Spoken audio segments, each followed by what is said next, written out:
बच्चों, यह जो मटेरियल है वह व्यवसाय अध्ययन का पहला चैप्टर है, जिसका नाम है प्रबंध की प्रकृति एवं महत्व। कक्षा 12 में यही पहला चैप्टर है। और इस मटेरियल को हमने पहले भी 2 दिन पहले ही आपको जो है मैंने भेज दिया था। आप उसको अगर पढ़े होंगे तो आप देखेंगे कि सेम मटेरियल यहाँ पर लेकर मैं उपस्थित हूँ आपके साथ अध्ययन करने के लिए, पढ़ने के लिए। आइए हम लोग पढ़ते हैं इस पहले अध्याय को। आपने टाटा स्टील का नाम सुना होगा, टाटा का नाम सुना होगा। बहुत बड़े उद्योगपति हैं और बहुत ही अनुभवी उद्योगपति हैं।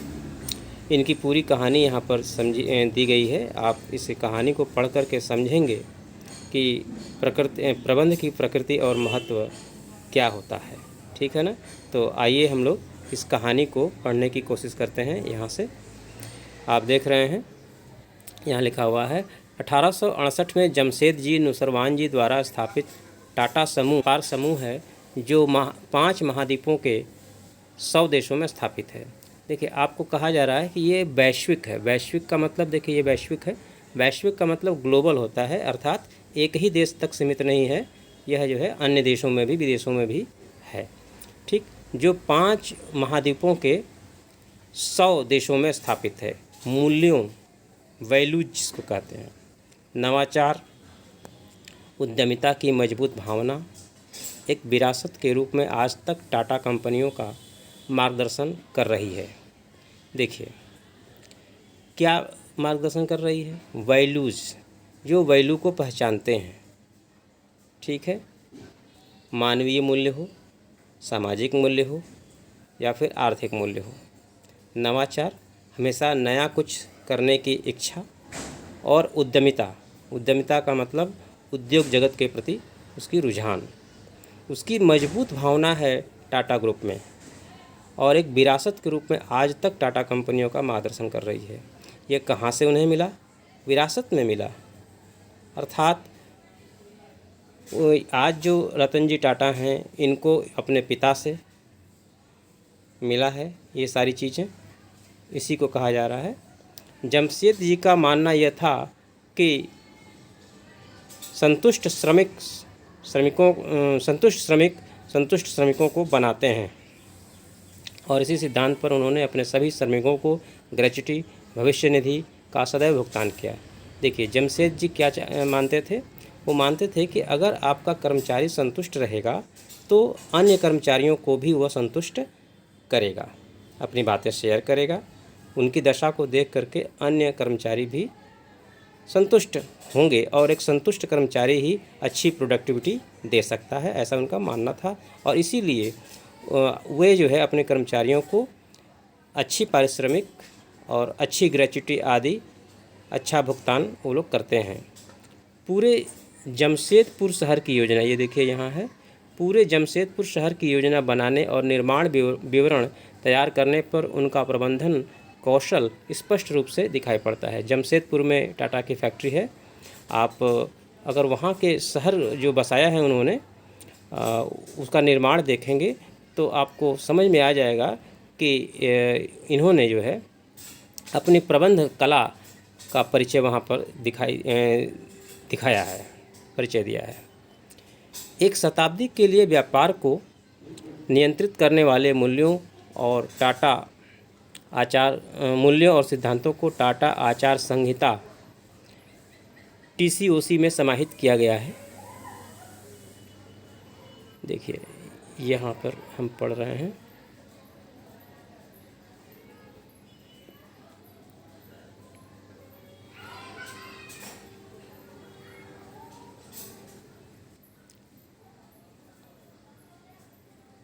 यहाँ से अब इस्पात और ऑटोमोबाइल के शुरुआती दौर से नवीनतम प्रौद्योगिकियों में बराबर रहने तक टाटा समूह में आज 29 सार्वजनिक रूप से सूचीबद्ध टाटा उद्यम हैं।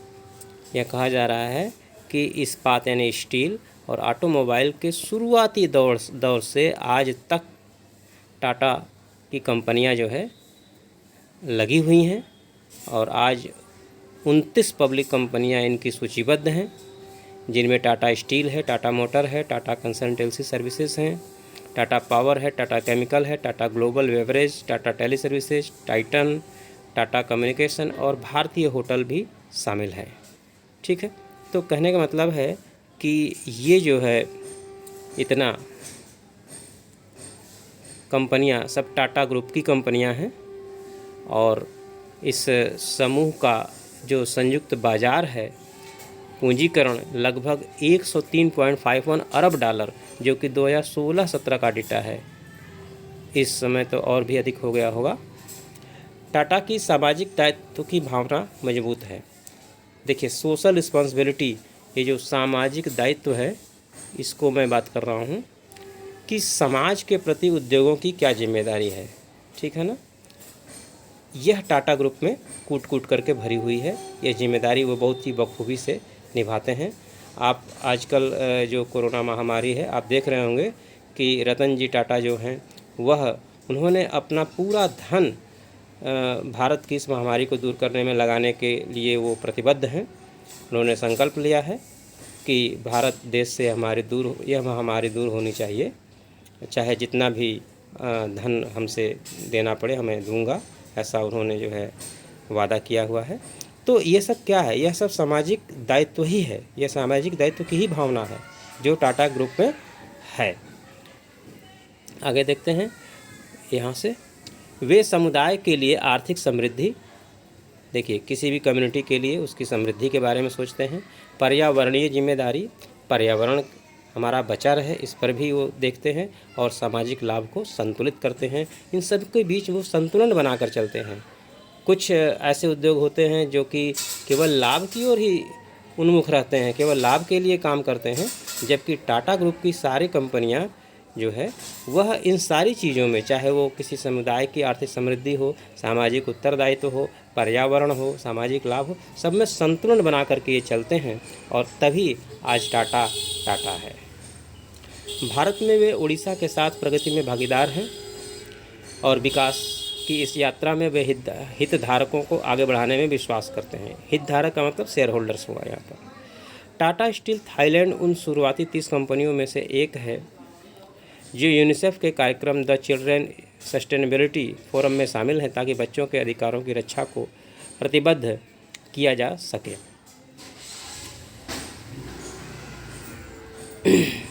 टाटा स्टील यूरोप का सामुदायिक साझेदारी कार्यक्रम फ्यूचर जनरेशन, जिसके उप विषय हैं शिक्षा, पर्यावरण, स्वास्थ्य और कल्याण, ब्रिटेन भर में काम करता है। साथ ही यहाँ देखिए आप, यहाँ से साथ ही वित्त और व्यावसायिक स्थलों के साथ छोटे और मध्यम व्यवसायों को नौकरी और संपत्ति निर्माण में सहायता करता है। वे दोनों तरह से जलवायु परिवर्तन को संबोधित करने में एक रचनात्मक भूमिका निभाते हैं।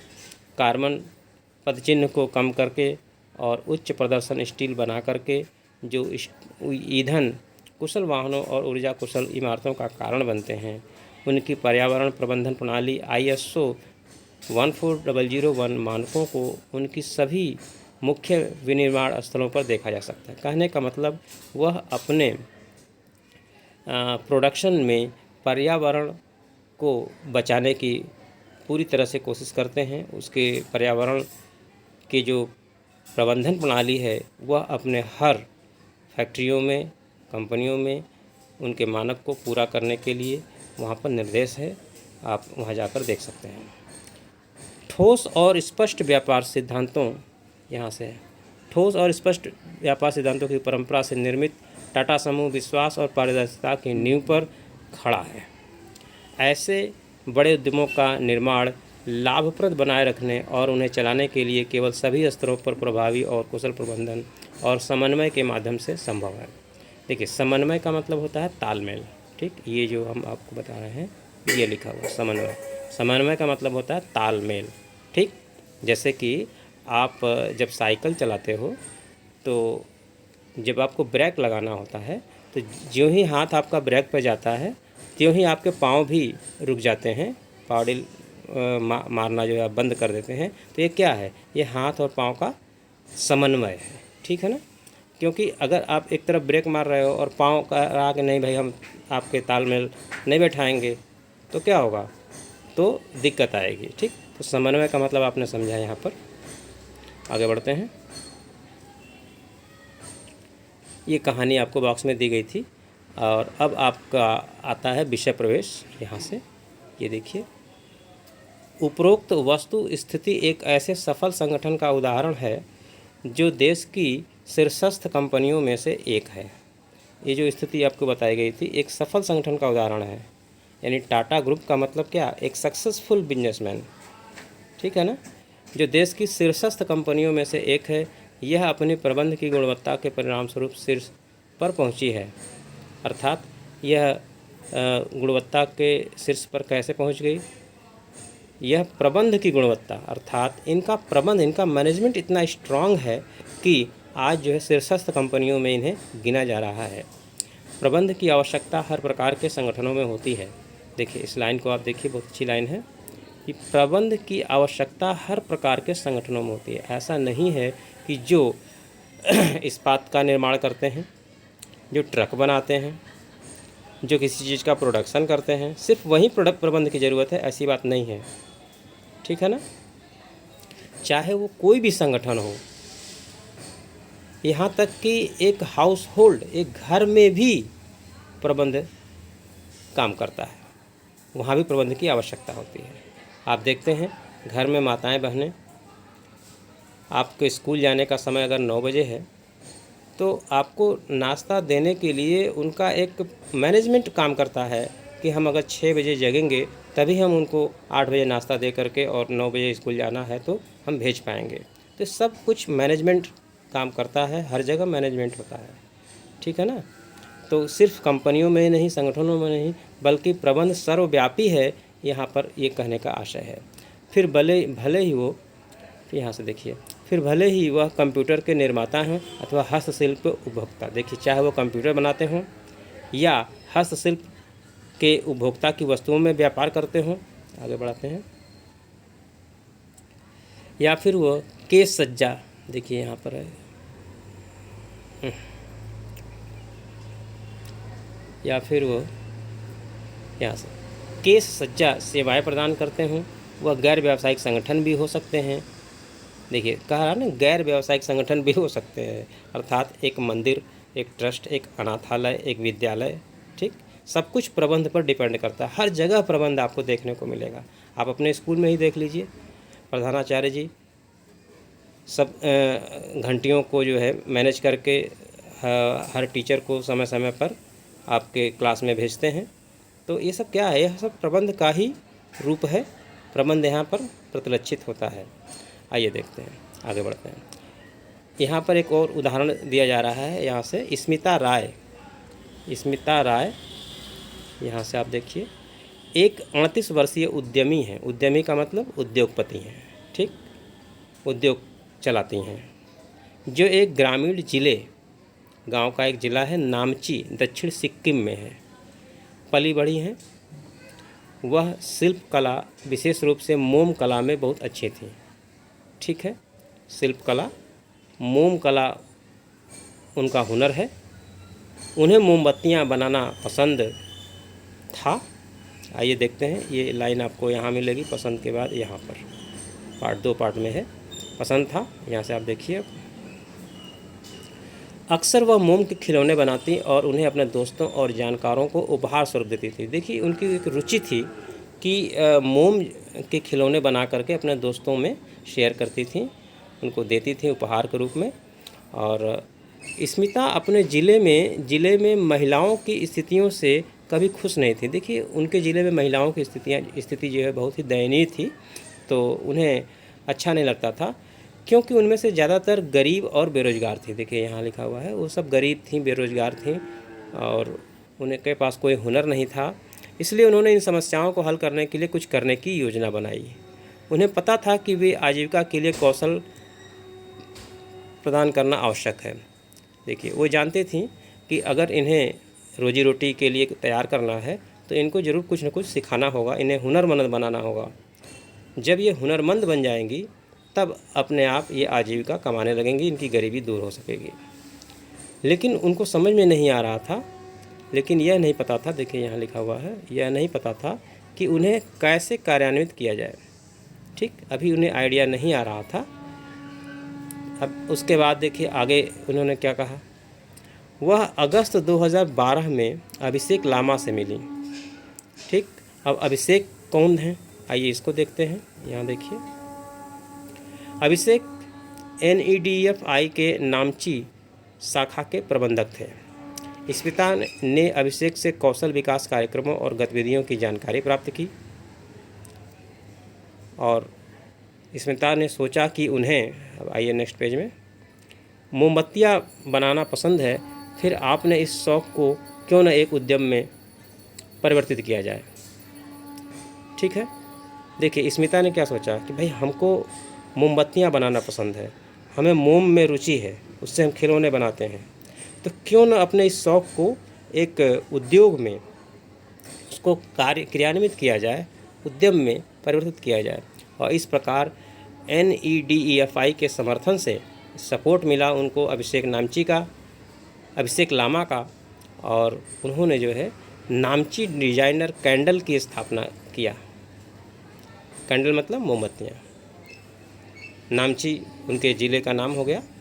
और डिजाइनर कैंडल बनाने, आजकल आप देख रहे होंगे कि दिवाली में हम लोग जब जाते हैं तो मोमबत्तियाँ पहले जैसी साधारण किस्म के नहीं आ रही हैं, बहुत ही डिजाइनर मोमबत्तियाँ भी आ रही हैं।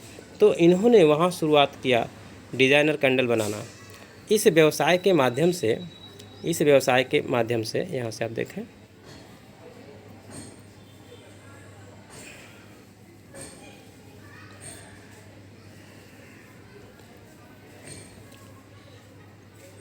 ये आप यहाँ से देखिए, इस व्यवसाय के माध्यम से स्मिता नामची क्षेत्र की गरीब और बेरोजगार महिलाओं की सहायता करना चाहती थी। देखिए तब से चुनौतियों के बावजूद महिलाओं ने कभी मुड़कर पीछे नहीं देखा। देखिए जब उन्होंने उन महिलाओं की सहायता करने का सोचा तो उसके बाद महिलाएं जो है काफ़ी रुचि लेने लगी उनके उस कार्य में।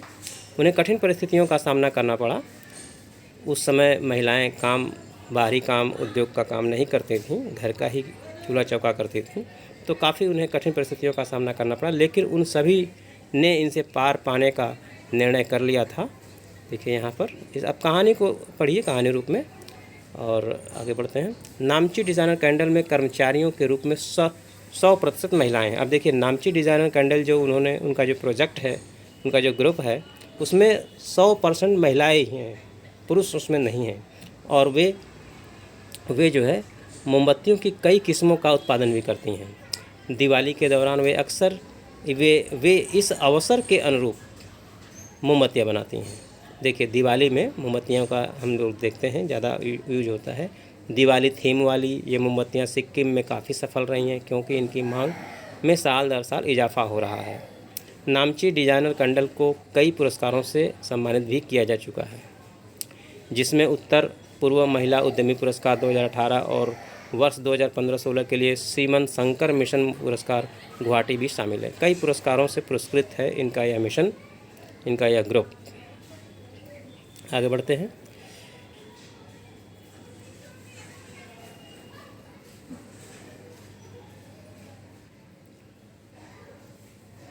देखिए यहाँ से, जिस प्रकार स्मिता नामची डिजाइनर कैंडल का प्रबंधन करती हैं उसी प्रकार आपके विद्यालय के प्रधानाचार्य भी प्रबंधक हैं। देखिए जिस प्रकार से स्मिता ने नामची डिजाइनर कैंडल ग्रुप की स्थापना की, एक मिशन बनाया और उसमें महिलाओं को लगाया, उनको हुनरमंद बनाया और पुरस्कार भी प्राप्त करा उन्होंने, उसी प्रकार हमारा जो विद्यालय है मारवाड़ इंटर कॉलेज, उसके जो प्रिंसिपल हैं, प्रधानाचार्य हैं, वह भी पढ़ाई लिखाई का प्रबंध करते हैं, वह भी एक प्रबंधक हुए। ये सभी लोग संगठनों का प्रबंध करते हैं। ठीक है, विद्यालय हुआ, अस्पताल हुआ, अभी यहाँ से शुरू होगा, यहाँ दुकानें व बड़े निगम, ये सभी क्या है, संगठन हैं जिनके अलग अलग उद्देश्य हैं और जिन्हें वे पाना चाहते हैं। कोई भी संगठन हो या उसके कुछ भी उद्देश्य हों, उन सब में एक चीज़ समान है और वह है प्रबंध और प्रबंधक। ठीक है ना, क्या है, हर जगह प्रबंध और प्रबंधक आपको देखने को मिलेगा।